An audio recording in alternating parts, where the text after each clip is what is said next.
बूढ़े सास ससुर को खुशी खुशी वृद्धाश्रम छोड़ने गए बेटे और बहू को ससुर ने दिया ऐसा सरप्राइज कि बहू ने जो देखा उसकी रूह कांप गई।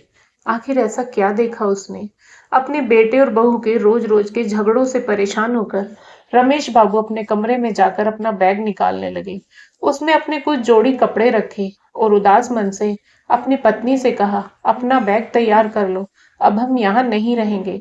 तब विमला जी बोली, अब इस हालत में हम दोनों कहाँ जाएंगे? जब बेटा ही ऐसा निकम्मा निकल गया तो और किसी से क्या उम्मीद?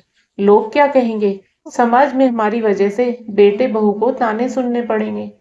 कोई बात नहीं, और कितने दिन जीना है, बैठे हैं यहीं पर। जैसी भी जिंदगी है काटनी तो पड़ेगी। ऐसे कैसे काटनी पड़ेगी? मैं रोज देखता हूँ बहू तुम्हारे साथ कितना बुरा व्यवहार करती है। इस बुढ़ापे में कोई काम होते हैं क्या? और वो नालायक बेटा, उसको अपनी पत्नी की कोई गलती दिखती भी नहीं है। वो तो उल्टा उसकी ही तरफदारी करता है। कम से कम इस उम्र में रोटी तो घर मिल जाए, और वो भी बिना लड़ाई झगड़े के। और मांगते क्या है हम बेटे बहू से? जितना हम लोग कर सकते हैं उतना काम तो करते ही हैं। उसके बाद भी इज्जत की 2 वक्त की रोटी नहीं मिलती। कितने नाजों से पालकर बड़ा किया था हमने अपने इकलौते लाडले बेटे को। कहते ही वो रो पड़े, परंतु फिर सोचने लगे कि नहीं, ये कमजोर पड़ने का वक्त नहीं है। उन्होंने अपनी आंखों के आंसू पोंछते हुए अपनी पत्नी विमला जी को कहा, मैंने फैसला कर लिया है, बस तुम जल्दी से अपना बैग तैयार करो। इतना कहकर रमेश बाबू ने अपने एक दोस्त को फोन किया जो वृद्धाश्रम में रहते थे। भरे गले से उन्हें बताया कि अब हम दोनों भी वृद्धाश्रम में ही रहना चाहते हैं। इतनी बात सुनते ही उनका दोस्त मोहन स्तब्ध रह गया। उसके पास कुछ पूछने के लिए कोई शब्द ही नहीं बचे थे। रमेश बाबू ने केवल इतना ही कहा कि हम रोज रोज के कलेश से परेशान हो गए हैं और 1 घंटे में हम तुम्हारे पास पहुंच रहे हैं। जिस समय वे अपना घर छोड़कर अपना बैग लेकर निकलने लगे तो उन्होंने देखा कि उनके बेटा बहू अपने कमरे में बैठकर चाय और स्नैक्स का आनंद ले रहे थे। परंतु दोनों में से किसी ने नहीं पूछा कि आप दोनों यह सामान लेकर कहाँ जा रहे हैं, और ना ही किसी ने उन्हें रोकने की कोशिश की। रोज रोज के अपमान और जिल्लत भरी जिंदगी से परेशान रमेश बाबू अपनी पत्नी विमला जी को लेकर वृद्धाश्रम पहुंच गए। थोड़े ही समय में उनके वृद्धाश्रम में बहुत से मित्र बन गए। वे सबके साथ हालचाल बांटते, बातें करते, रोज सुबह सैर और एक्सरसाइज भी करते। धीरे धीरे रमेश बाबू और विमला जी को आश्रम में ही अच्छा महसूस होने लगा। घर की अपेक्षा उन्हें वृद्धाश्रम ज्यादा सुकून दे रहा था। सभी लोग एक साथ खाना खाया करते थे। फिर भी विमला जी अंदर ही अंदर दुखी रहती। वो अपने घर को भूल नहीं पा रही थी और वो बीमार रहने लगे। वो इस सदमे को बर्दाश्त नहीं कर पाई। उन्हें वृद्धाश्रम में आए 6 महीने ही हुए थे कि एक दिन वो सोई थी कि फिर कभी उठी नहीं।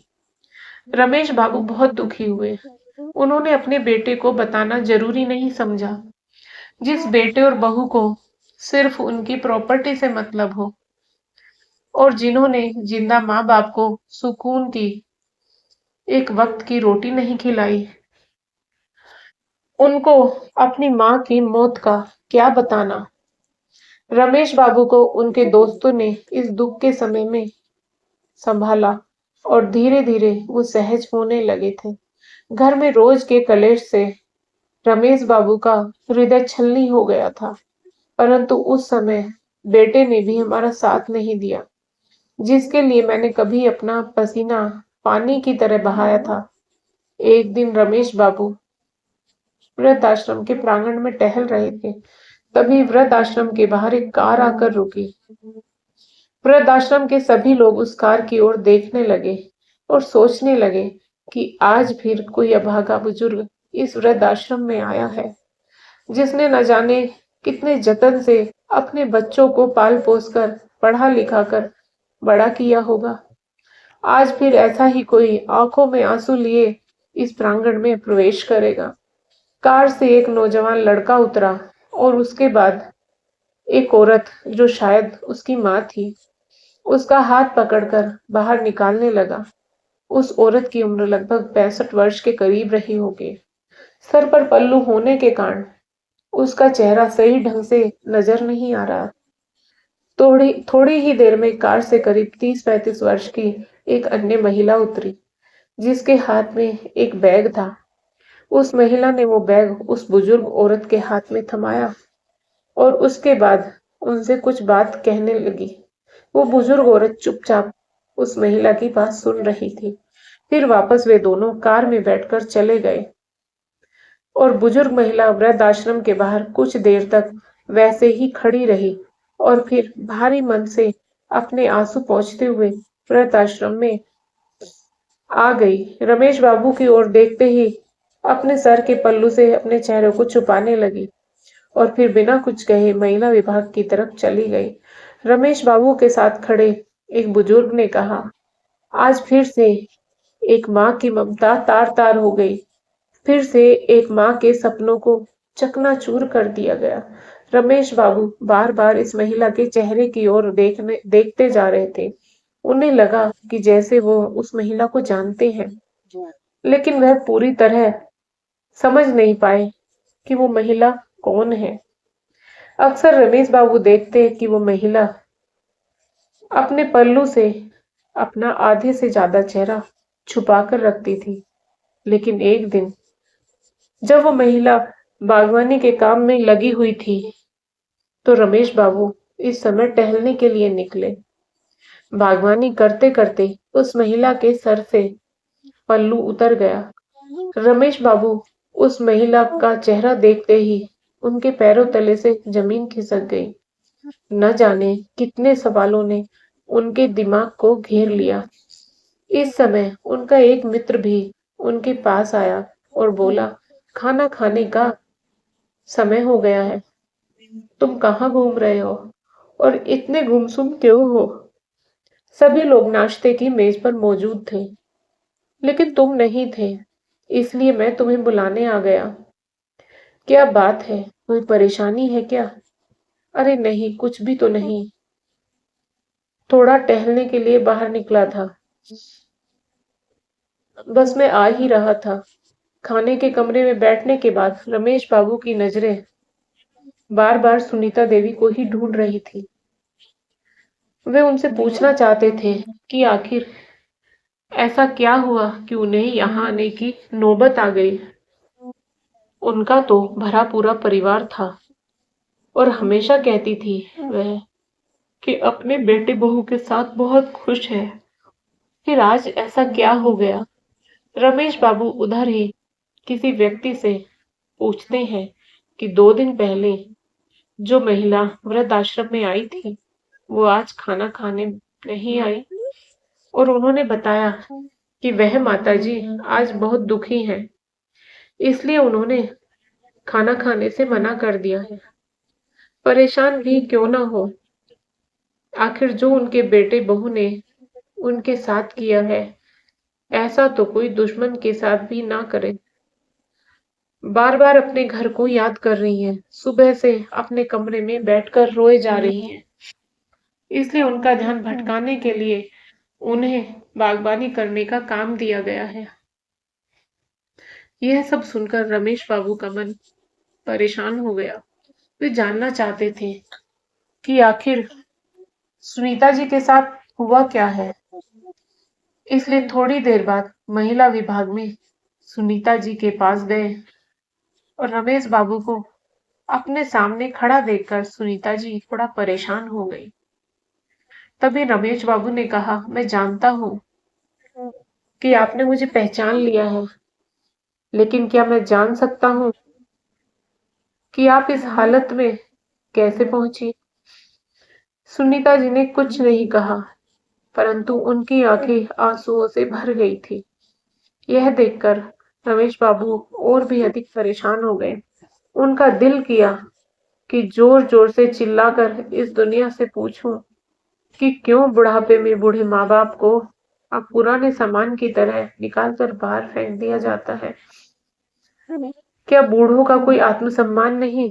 अपने विचारों में मगन रमेश बाबू वृद्ध आश्रम के प्रांगण में टहल रहे थे।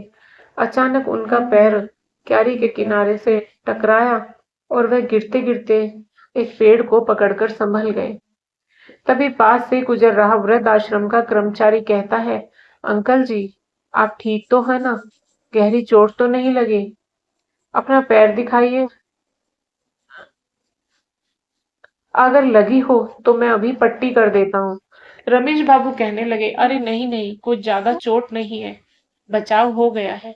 इतना कहते हुए रमेश बाबू प्रांगण में रखी बेंच पर जाकर बैठ गए और कुछ महीने पहली घटी घटना को याद करने लगे, जब वह बाथरूम में फिसल कर गिर गए थे और उनके पैर में ज्यादा चोट लग गई थी। उनकी बहू उस समय चोट को देखकर भी अनदेखा करके अपने काम में लगी रही और उनका बेटा राजेश चिल्लाकर बोला, क्या संभल कर काम नहीं कर सकते? मुझे तो समझ ही नहीं आता कि आप इतनी हड़बड़ी में क्यों रहते हैं। कोई काम ठीक से करना नहीं आता, जब देखो चोट लगाकर बैठ जाते हो और हमारा काम ही बढ़ाते रहते हो। अगर कोई काम नहीं होता तो मत किया करो, आराम से अपने कमरे में क्यों नहीं बैठते, पूरा दिन इधर उधर घूमते रहते हो। उससे इतना भी न बन पाया कि अपने पिता का हालचाल पूछे या चोट पर मरहम पट्टी करे। एक दिन जब रमेश बाबू का चश्मा टूट गया तो अपने बेटे से कहने लगे, बेटा, मेरा चश्मा ठीक करवा देना, टूट गया है, ठीक से दिखाई नहीं देता। इतनी बात सुनते ही बहू बीच में जोर से चिल्ला पड़ी कि बस चारपाई पर बैठे बैठे खर्च बढ़ाते रहते हैं और कोई काम धंधा तो करते नहीं है। बच्चों की तरह हरकतें हो गई हैं आपकी। न जाने ऐसे कितनी बार हुआ था। जब रमेश बाबू अपने बेटे बहू से अपमानित हो चुके थे, अपने अतीत में झांकते हुए रमेश बाबू अभी अपने विचारों में खोए हुए थे, तभी सामने से उनके बुजुर्ग मित्र कमलेश जी आते हुए दिखाई दिए। कमलेश जी के चेहरे पर मुस्कुराहट थी। उन्हें देखकर रमेश बाबू बोले, क्या बात है कमलेश, आज तो बड़े ही खुश नजर आ रहे हो। तभी कमलेश जी ने कहा, आज तो मेरे बेटे का जन्मदिन है। उनका फोन आया था कि आज वो मुझसे मिलने आने वाला है, इसलिए मैं बहुत खुश हूँ। बहुत दिनों बाद आज उसका चेहरा देखने को मिलेगा। कमलेश जी की बात सुनकर रमेश बाबू कुछ परेशान से हो गए और अपने मित्र से बोले, जिस बेटे ने तुम्हारी ये हालत कर दी, तुम्हें वृद्ध आश्रम में छोड़कर चला गया, साल में केवल कुछ देर के लिए तुमसे बात कर लेता है। तभी कमलेश जी बोले, मैं तो इसी से खुश हूँ, मेरे लिए यही बहुत बड़ी बात है। लेकिन रमेश जी उनसे नाराज होकर उनकी बात को बिना सुने ही अपने कमरे में जाकर बैठ गए। सोचने लगे कि यह किस्सा केवल मेरे साथ या सुनीता जी के साथ ही नहीं है। वृद्ध आश्रम में रहने वाले हर एक व्यक्ति, बुजुर्ग को कोई न कोई बुजुर्ग की कोई न कोई कहानी है और सभी की जिंदगी में वृद्ध आश्रम में रहने के पीछे कोई न कोई वजह जरूर है। बिना किसी वजह के अपनी मर्जी से कोई वृद्ध आश्रम में नहीं आता। जब तक कि एक व्यक्ति अंदर तक भर नहीं जाता, तब तक वो यहाँ आने के लिए मजबूर नहीं होता। लेकिन देखो, सभी बूढ़े लोग अपनी उन कड़वी यादों को भूलकर अपनी जिंदगी को यहाँ बिताने के लिए मजबूर है। कुछ लोग समय के हिसाब से स्वयं को ढाल लेते हैं और खुश रहने की कोशिश करते हैं, जबकि कुछ लोग मेरे जैसे हैं जो हमेशा ही अपने बच्चों को, अपने बेटे बहू को, अपने पोते पोती को याद करके आंखों से आंसू बहाते रहते हैं। बार बार अपने घर परिवार को याद करते हैं, मन में अपने घर के लिए लगाव भी है, लेकिन उसी घर में रहने वाले बेटे बहू के दिए हुए घाव भी हैं। रमेश जी को कविता लिखने का बहुत शौक था, इसलिए अपना दिल बहलाने के लिए भी कुछ देर के लिए कविता लिखने बैठ जाते थे। एक दिन जब वो एक कागज पर अपने विचारों को कविता का रूप दे रहे थे, तो उस पर अपने हालात बयान करते करते उनकी आंखें आंसुओं से डबडबा गई। उस समय वृद्ध आश्रम का संचालक उनके पास आया और उन्होंने आवाज लगाई। रमेश बाबू इस समय ठिठक कर बैठ गए और कागज को मोड़कर अपनी जेब में रख लिया और अपने आंसू छिपाते हुए बोले, जी बोलिए, रमेश जी, आपका बेटा और बहू आपसे मिलने आए हैं। साथ में आपका पोता भी है। ये बात सुनकर रमेश जी हैरान हो गए। साथ में उनके चेहरे पर नफरत के भाव भी आ गए। सोचने लगे कि आज मेरे बेटे को मेरी याद कैसे आ गई। जब ऑफिस में गए तो उस समय उनका 5 वर्ष का पोता गोलू उन्हें देखते ही दादू दादू बोलते हुए झट से उनकी ओर दौड़ा और उनकी टांगों से चिपक गया। रमेश बाबू की आंखों से आंसू छलक पड़े। अब तक भी मन बार बार वृद्ध आश्रम में जैसे तैसे जी रहे थे, लेकिन अपने पोते को देखते उनका दिल कमजोर पड़ने लगा। पोते ने अचानक से पूछ लिया, दादू दादी कहाँ है? वो नहीं आई? तब बेटा भी बोला, हाँ पापा, माँ कहाँ है? उन्हें भी बुला लो। रमेश बाबू बोले, बेटा तुम्हारी माँ हमें छोड़कर भगवान के पास चली गई है। ये बोलते बोलते उनकी आंखें भर आई। फिर अचानक दिमाग में विचार आया कि यह वक्त मजबूती से अपने निर्णय पर टिके रहने का है। ऐसा सोचते हुए उन्होंने अपने आप को मजबूत किया और आंसुओं को आंखों से बाहर निकलने नहीं दिया। ये बात सुनकर बेटा रोने लगा और बोला, पापा आपने हमें फोन करके बताया क्यों नहीं? रमेश जी गुस्से से अपने बेटे को देखते हुए बोले, अच्छा, आज जब वो मर गई तब तुम्हें उसकी याद आ रही है? जब जिंदा थी तब कभी एक बार भी उसके हालचाल नहीं पूछे थे, और जब वो बीमार थी तब तुम्हें डॉक्टर को दिखाने को कितनी बार कहा था? तब तुमने कहा था कि मेरे पास अभी टाइम नहीं है और ना ही आपकी फिजूल खर्ची के लिए पैसे हैं। ये तो बुढ़ापा है, इस उम्र में तो ये सब चलता रहता है। अब तुम यहाँ क्या करने आए हो? चले जाओ यहाँ से, मुझे किसी से मिलने की जरूरत नहीं। मैं यहाँ बहुत खुश हूँ और अपनी जिंदगी बड़े आराम से काट रहा हूँ। कम से कम यहाँ मेरे साथ कोई हंसने बोलने वाला तो है, बीमार होने पर कोई पूछने वाला तो है। पिताजी, दरअसल बात यह है कि आज गोलू का जन्मदिन है और हमने घर पर पार्टी रखी है। गोलू की ख्वाहिश है कि आप भी उसके जन्मदिन पर उपस्थित रहें। यदि आप आएंगे तो आपके पोते को भी अच्छा लगेगा। तभी रमेश बाबू बोले, देखो मैं वो घर छोड़ चुका हूँ और अब मैं वहां दोबारा नहीं जाना चाहता। इस समय उनका बेटा बोला, पिताजी आप घर चलिए। पिताजी आप घर चलेंगे तो गोलू को अच्छा लगेगा। वहां आपके मित्र भी पार्टी पर आ रहे हैं, मैंने उन्हें भी बुलाया। सभी आस पड़ोस वाले और रिश्तेदार भी आएंगे। सब लोग आएंगे, आपके बारे में पूछेंगे तो हम क्या कहेंगे? तभी रमेश बाबू बोले, अच्छा, तो आज मुझे अपने बेटे के जन्मदिन के लिए नहीं बुलाने आए, बल्कि अपनी इज्जत बचाने के लिए तुम मुझे बुलाने आए हो। सभी रिश्तेदार आएंगे तो पूछेंगे, तुम्हारे पिताजी और माँ कहाँ है? तो तुम क्या जवाब दोगे? इसलिए तुम मुझे बुलाने आ गए। पर बेटा, अपनी माँ के बारे में क्या बताओगे कि वृद्ध आश्रम में ही उनका देहांत हो गया? या ये कहोगे कि अपना घर छोड़ने के सदमे को वो बर्दाश्त नहीं कर पाई और वो मर गई? तुम अभी के अभी चले जाओ, जो यहाँ से मैं कहीं नहीं जाने वाला हूँ। तुम लोग कितने स्वार्थी हो गए हो। जरूरत पड़ी तो बुलाने आ गए, वरना इतने महीनों से हम यहाँ वृद्ध आश्रम में थे, एक बार भी खबर लेने नहीं आए। हम जी रहे हैं या मर गए, इतना तो दूर फोन करने की भी, हमारा हाल चाल पूछने की भी जरूरत नहीं समझी तुम लोगों ने। अगर खबर लेने आते तो कम से कम अपनी माँ का अंतिम संस्कार तो करते, और इतना तक नहीं पूछा कि घर छोड़कर वृद्धाश्रम चले क्यों गए।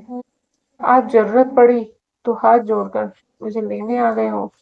नहीं, आपसे यही मेरा घर है, मैं कहीं नहीं जाऊंगा अपने घर को छोड़कर। ऐसा कहते हुए रमेश बाबू अपने कमरे की ओर जाने लगे। तभी बेटा और बहू दोनों ने पास आपस में प्लान बनाया कि पिताजी ऐसे नहीं मानेंगे, कुछ तो करना पड़ेगा, तभी हम इन्हें घर ले जा सकेंगे और रिश्तेदारों के ताने सुनने से बच सकेंगे।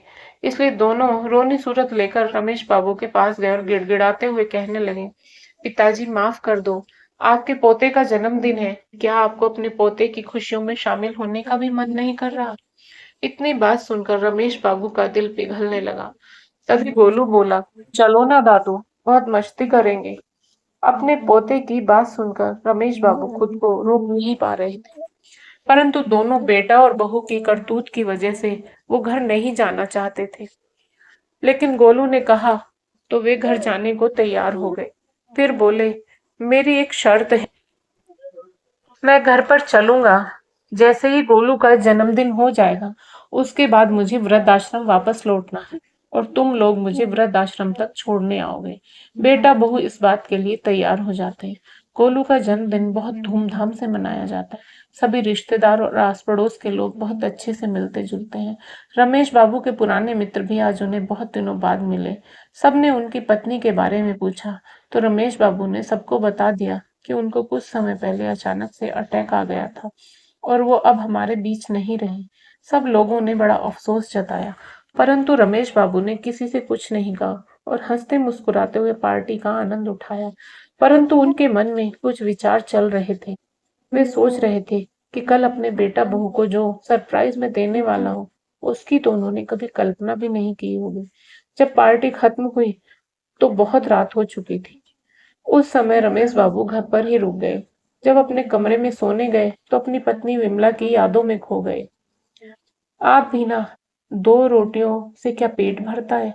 एक रोटी तो और ले लीजिए, अभी गरम गरम सेक रही हूँ।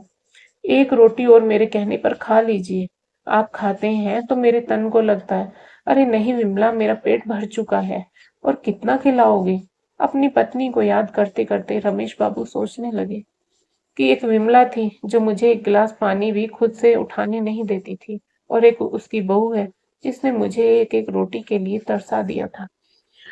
छोटे से छोटा काम भी मुझ पर डाल देती थी। सब्जी लेने से लेकर घर की साफ सफाई तक सारे काम मुझसे ही करवाती थी। मुझे वह काम करने में कोई हर्ज नहीं था, परंतु सब करने के बाद भी अगर घर में इज्जत न मिले तो ऐसी जिंदगी किस काम की?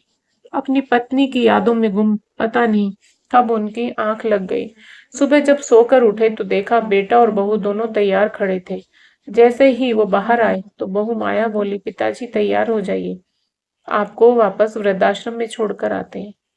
ऐसा कहते हुए माया के मन में विचार चल रहे थे कि कहीं पिताजी हमेशा के लिए यहीं रुकने का मन न बना ले, इसलिए जल्द से जल्द उन्हें वृद्धाश्रम में छोड़ देना ही उचित होगा। रमेश बाबू उन्हें देखकर हैरान थे और अपने बेटे बहू की मंशा को अच्छी तरह से समझ रहे थे, इसलिए वह भी जल्दी से नहा धोकर तैयार हो जाते हैं। जैसे ही वृद्धाश्रम में जाने के लिए गाड़ी में बैठने लगते हैं, तब वह देखते हैं कि उनकी बहू माया के चेहरे पर एक संतुष्टि भरी मुस्कान थी। तब रमेश बाबू मन ही मन सोचने लगे कि चलो बेटा, आज तुम्हें जो सरप्राइज दूंगा उसके बाद से तुम वृद्धाश्रम का नाम लेना भी भूल जाओगे। रमेश बाबू ऐसा सोचकर कार में बैठ जाते हैं। एक पल को अपने घर को निहारते हैं, फिर सोचते हैं कि ठीक है, जहां मन को तसल्ली मिले उधर ही रहना चाहिए। यहाँ तो बेटे बहू को मुझे निकालने की बहुत जल्दी है, तो रहकर भी क्या करूंगा? अपना वृद्धाश्रम ही अच्छा है, जहां मैं अपने हिसाब से खाता हूँ, अपने हिसाब से रहता हूँ और अपने मनपसंद का काम करता हूँ। किसी की चिक चिक नहीं होती है। जैसे ही वृद्धाश्रम के सामने कार रुकी तो बेटे बहू कार से उतरकर बाहर खड़े हो गए। रमेश बाबू भी कार से निकले और अंदर जाने लगे। जाते जाते रुक गए और पीछे मुड़कर अपने बेटे बहू को आवाज लगाई। वे दोनों अपनी कार में बैठने ही लगे थे, तभी तभी रमेश बाबू की आवाज सुनकर रुक गए।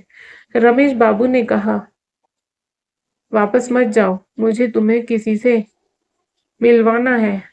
उनके बेटा बहू उनके पीछे पीछे चल पड़े। वृद्धाश्रम के प्रांगण में पहुंच गए। रमेश बाबू वही काम करने वाले एक व्यक्ति से सुनीता जी को बुलाने को कहते हैं।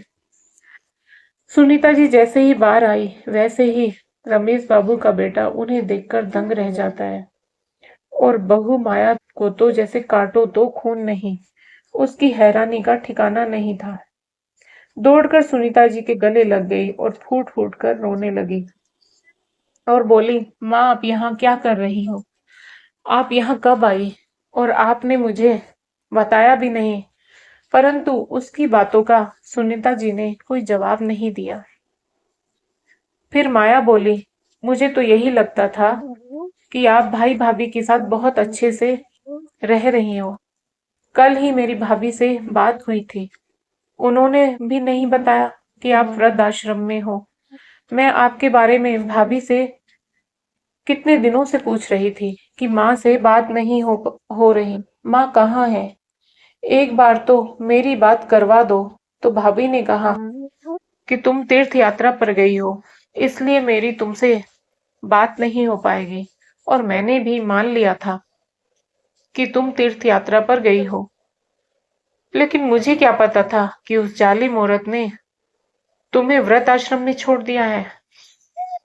अपनी बेटी की बात सुनकर सुनीता जी फूट फूट कर रोने लगी और बोली, बेटा, तुम्हारे भाई भाभी झूठ बोल रहे हैं। मुझे 1 महीना पहले ही वह वृद्ध आश्रम में छोड़कर चले गए थे। लेकिन माँ, आप मुझे फोन करके बता भी तो सकती थी, मैं तुरंत यहाँ पहुंच जाती। उन लोगों की हिम्मत कैसे हुई मेरी माँ के साथ यह सब करने की। इतना कहते हुए माया अपनी माँ से लिपट गई। मैं तुम्हें फोन करके कैसे बता सकती थी। जिस दिन मैं वृद्ध आश्रम में आई, मैंने तुम्हारे ससुर जी को यहाँ देखा। इसका मतलब तो यह हुआ कि तुम में और तुम्हारी भाभी में कोई फर्क नहीं है। फिर मैं तुम्हें फोन करके तुम्हारे भाई भाभी की करतूत के बारे में क्या बताती। इतना कहते हुए सुनीता जी ने उसे अपने गले से अलग कर दिया। तुम मेरी बेटी कहलाने के लायक ही नहीं हो, इसलिए मुझसे दूर रहो। यदि मेरे बेटे बहू ने मुझे घर से निकाला है, तो मेरी बेटी ने तो अपने ससुर सास ससुर को घर से निकाला है। तो कुल मिलाकर मेरी दोनों औलादें ही निकम्मी निकली। तुम्हें पता भी है कि तुम्हारी सासू जी तो ये सदमा बर्दाश्त नहीं कर पाई और वो भगवान को प्यारी हो गई। उन्हें अपने ही घर से बेघर कर दिया गया। तुमने तुम्हें शर्म नहीं आई और अपने बूढ़े सास ससुर को घर से बेघर करते हुए। अब तो मुझे स्वयं को तुम्हारी माँ कहने में भी शर्म आ रही है। एक ने अपनी माँ को घर से निकाल दिया और एक ने अपने सास ससुर को घर से निकाल दिया। अपनी माँ की बातें सुनकर माया का सिर शर्म से झुक गया। माँ, मुझे माफ कर दो, मैं बहुत शर्मिंदा हूँ, मुझसे बहुत बड़ी गलती हो गई है। मैंने कभी नहीं सोचा था कि मैं जो अपने सास ससुर के साथ कर रही हूँ, वह मेरे माँ बाप के साथ भी हो सकता है। तुम्हारी गलती माफ करने के लायक नहीं है, फिर भी अगर माफी मांगनी है तो मुझसे नहीं, अपने ससुर जी से मांगो। अपनी करतूत पर शर्मिंदा हुए माया अपने ससुर जी की ओर मुड़ी और उनके पैरों में गिर पड़ी। मुझे माफ कर दीजिए पिताजी। तभी राजेश जी ने माफी मांगते हुए कहा, अब आप दोनों घर जाइए और हमें अपनी सेवा करने का मौका दीजिए। तो रमेश जी और सुनीता जी दोनों ने ही घर जाने से मना कर दिया और कहा कि हमें अब अपने बेटे बहू या बेटी के पास नहीं रहना है, हम वृद्ध आश्रम में ही सुखी हैं। दोनों के लाख मनाने की कोशिश की, परंतु रमेश जी और सुनीता जी का एक ही जवाब था, एक बार धोखा खा चुके हैं। अब इस उम्र में हमारे शरीर में इतनी जान नहीं बची है कि बार बार अपने बच्चों द्वारा दिए गए धोखे झेल सके। इतना कहकर रमेश जी और सुनीता जी अपने अपने कमरों में चले गए। माया और राजेश दुखी मन से अपने घर वापस चले गए। घर पहुंचकर उन्होंने देखा कि पिताजी के कमरे में उनके बिस्तर पर एक कागज रखा था, जो शायद उनकी जेब में से निकलकर गिर गया था। जब राजेश ने उस कागज को खोलकर देखा, तो उसमें उनके पिताजी ने एक कविता लिखी हुई थी। क्या किसी ने देखा है, मौत से पहले भी मौत आती है? हाँ, मैंने देखा है, आज मौत से पहले भी मौत आती है। जब जिंदगी अपने आखिरी पड़ाव पर आ जाती है, शरीर भी काम नहीं करता, केवल सांस आती जाती है। हाँ, मैंने देखा है, मौत से पहले भी मौत आती है। अपने पिता द्वारा लिखे गए इन शब्दों को देखकर राजेश के दिल पर न जाने कितने तीर एक साथ चुभने जैसा एहसास हुआ। और उधर माया अभी तक अपनी माँ की हालत को देखकर उस सदमे से उबर नहीं पाई थी। परंतु आज उन दोनों के पास पछताने के अलावा और कोई रास्ता नहीं था। किसी ने सही कहा है, संतान का अस्तित्व है माता पिता की वजह से, और माता पिता वृद्ध आश्रम में है संतान की वजह से। दोस्तों, आपको ये कहानी कैसी लगी? कृपया कमेंट बॉक्स में अपनी राय जरूर दीजिएगा। और आपको यह कहानी अच्छी लगी हो तो वीडियो को लाइक और शेयर और सब्सक्राइब करना ना भूलें। मिलते हैं एक और नई कहानी के साथ। Thanks for watching.